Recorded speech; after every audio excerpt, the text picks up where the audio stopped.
So, welcome back to this week's episode of Thrive, Your Agency Resource. Today, the conversation is all about ensuring peace of mind for digital agency owners. And I am thrilled to talk about this more in depth with Brent Weaver. You may know him as the founder and CEO of You Gurus, which is essentially a business training and education company specifically for digital agencies. He also hosts the Digital Agency Show podcast, which you may be familiar with. And he's one of the brand ambassadors or mavericks for Cloudways, which is a managed cloud hosting company. We're going to get into all of that today. Brent, thank you so much for being here. I really appreciate it. Thanks for having me, Kelly. So, the thing is, in COVID, right? We're 9 months into it now. What I'm seeing from my end is that there are a lot of agency leaders who have literally just started saying yes to everything, right? Their clients are needing all sorts of things that are sort of in or out of their wheelhouse. They're saying yes to them because they're worried about where revenue is going to come from.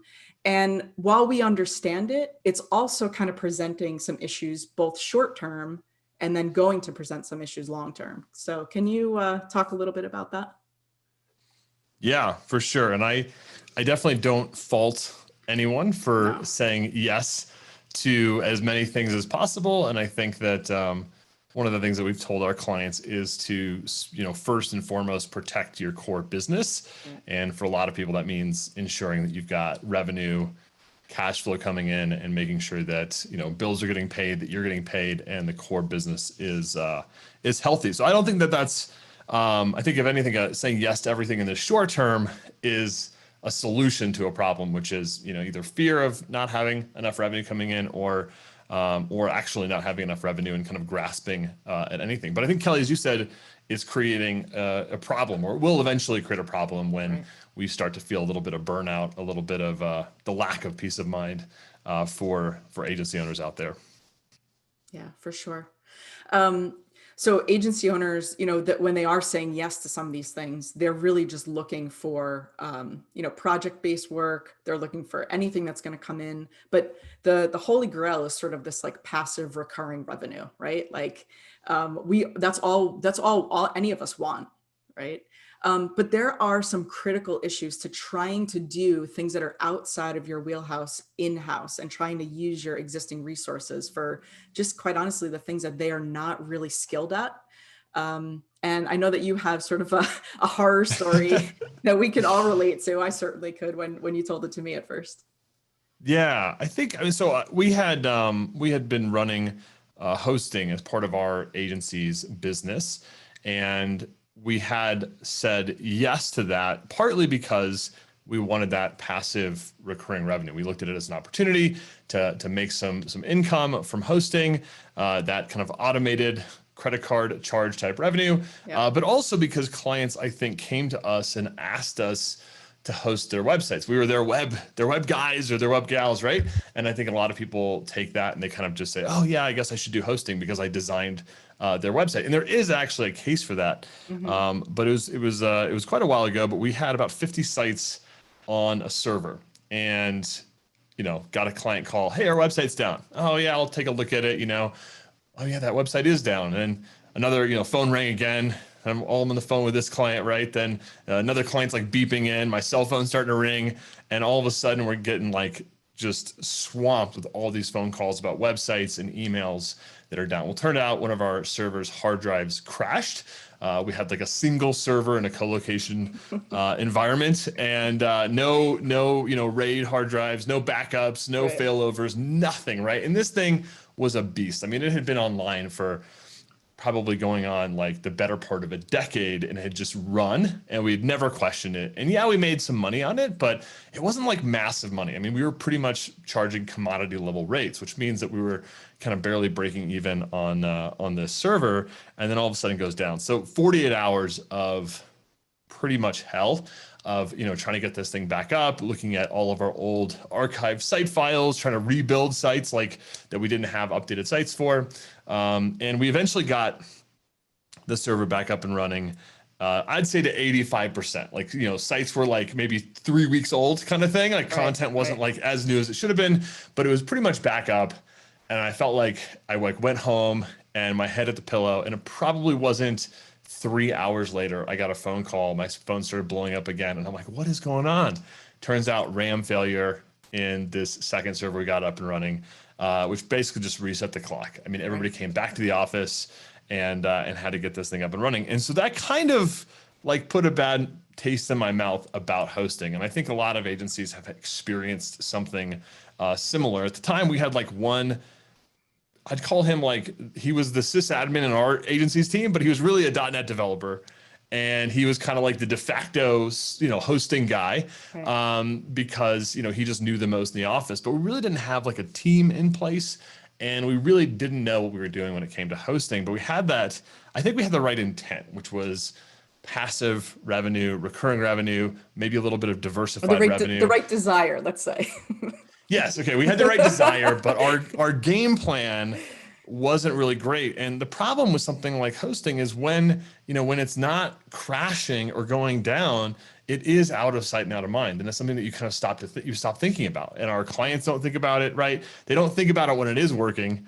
They just think about it when it doesn't working. And Right. so, on a long enough timeline, if you don't have the right infrastructure in place and you're taking that money, you can cause all sorts of problems. Yeah, absolutely. And again, I think every single one of us who have owned a digital agency for any period of time, we not only have that almost exact story, but we all have done the thing where, you've got the one lead developer or someone who just knows enough to be dangerous about, information architecture. I'm sorry, web architecture and running the actual servers. And, that's what we do to get by. It's an early mistake. It's a common mistake. I don't think that there's a single agency owner out there who hasn't done that or has some kind of story that's similar to that. So definitely understand it. When crisis hits like that, though, it's really in the depth of your the diversity and the depth of your strategic partnerships, right? Because we really shouldn't be doing these things in-house. We should really, back to what you said before, stick to our core business services, what we're great at. But those partnerships, if they are strong, they become really critical in moments like this, moments where, COVID, if 50% of your clients leave, but you also have that recurring revenue and a strong partner to manage that, that can actually be really, a saving grace, because people's websites, as you have said before, people's websites aren't going down just because of COVID, right? They're still up. If anything, they're even more critical now because people are spending more time online. So can you talk a little bit about the importance of the diversification from your experience? Yeah, and so at the time initially we were like, screw this, we are never touching hosting again. This was a painful lesson, and we're never going to do this again, right? So our initial reaction was actually to get rid of hosting as being a part of our business. So we started to actually push clients away from our company and said, hey, you're responsible for hosting your website, which I think is also something that I see out there in the marketplace. Which I think has a good desire, as you said, right? To say, like, I'm just not dealing with this, right? We're going to find other ways to make recurring revenue. But because we were still the companies that were building the websites, and my clients had my cell phones, like we would put them onto like GoDaddy hosting and be like, oh, you got to call GoDaddy for issues. But because we were the company that was building their website, They and were my going to call you clients, anyway. they have my cell phone, right? They don't have CEO of GoDaddy's cell phone, right? Right. So what we found was we actually pushed that money away, and we still had the same problem, except now we had, let's say, I mean, we were signing about 50 clients a year at this time. So we had, 50 to 100 clients over a couple of years that were all on random hosts. And then they were all still calling us for all their problems. And so this created this like almost, it was like a death by a thousand cuts, right? Yeah. Like we no longer had the revenue. We weren't diversified in that way anymore, but we still had the problem. Now, our stuff wasn't going, if one host went down or one client site went down, I mean, the only benefit was that, we didn't have 50 clients go down Right. at the same time. But we decided to kind of change our tune. So we had at the time, about 3% of our revenue was from recurring. I would say I didn't have the stability. I didn't feel like I had peace of mind. We really didn't have that diversification. So we said, look, let's put some effort into building up our recurring revenue. And the very base layer of that became the infrastructure, right? If our clients are going to call us anyways, let's at least make that a profitable part of our business.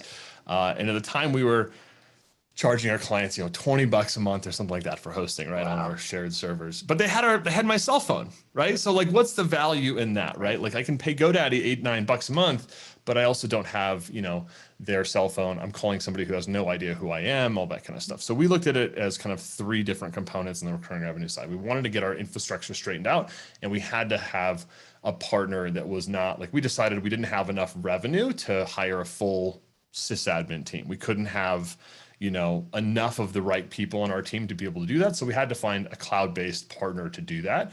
But our clients still had us as that like middle agency layer. So we decided, hey, you know what? We can probably charge $100 to $200 a month to be that kind of not human layer, but kind of a translator layer, where our clients didn't have to talk to The sysadmins directly. intermediary. Yeah. The intermediary, right? So we decided we could charge, $100, $200 a month. We called it WebCare. We bundled hosting into that. We had a really strong cloud hosting provider. We stopped doing any kind of sysadmin level hosting work internally. We relied 100% on our partner. So if a server went down, it was all of their responsibility.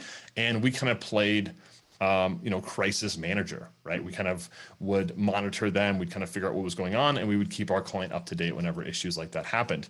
And then the other layer on top of that, though, that became really interesting for our business's stability was the ongoing maintenance and management of our client sites. Once we had a reliable infrastructure layer, that next layer became a really profitable part of our business, where we were doing, website updates, plugin updates, those types of things that aren't really that exciting, but it kind of keeps the trains running on time. And they're necessary, right?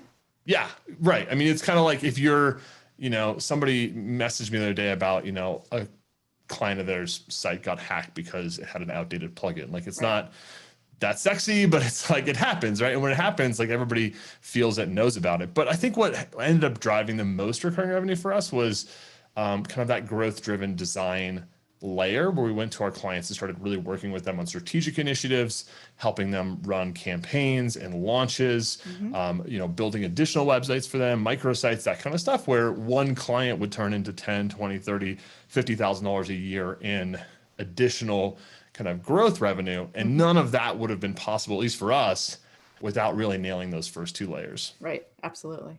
And your partner now is Cloudways. I know that you recently joined them as a Maverick, which is essentially like a brand ambassador, but you've been a client of theirs for some time. Can you speak a little bit from your firsthand experience with them?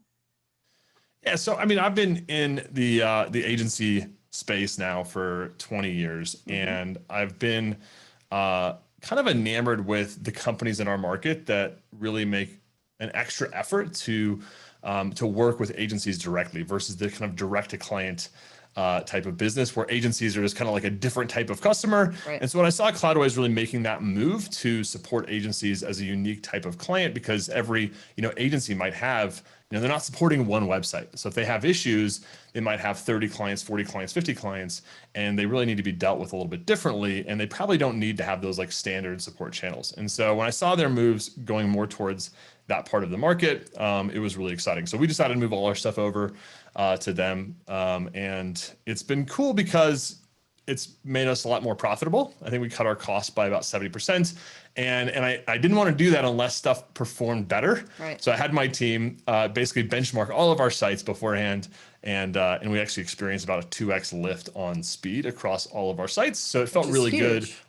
Once we saw that, I was like, okay, we saved a bunch of money and stuff's a lot faster, and they're making huge plays towards helping agencies. And so, kind of approached them and said, hey, I'd love to help you guys, get more people in our market to be aware of this, because I think this could help them with that stability, with that peace of mind, everything we've kind of talked about in this episode. Yeah. And then as an added benefit that you didn't actually mention is that lift in speed is actually helping your clients from an SEO perspective, right?